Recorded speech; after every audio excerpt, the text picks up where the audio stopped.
everyone. So this is my home workout routine. So first is stretching.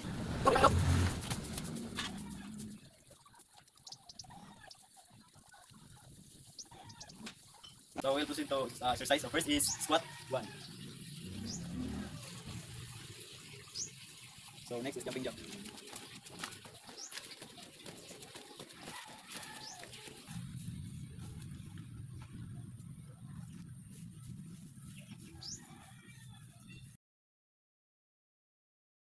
So after my one hour exercise is let us proceed to my breakfast.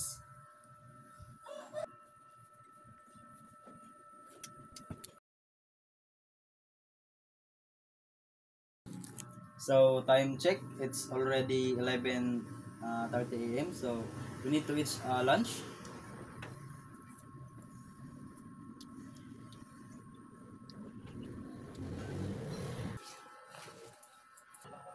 So time check, it's already 7 p.m. So we need to eat dinner.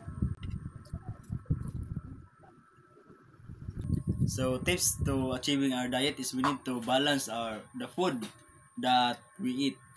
And second is maintain our daily routine exercise.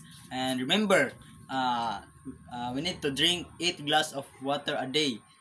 And avoid sleepless. Make sure to sleep 8 hours a day.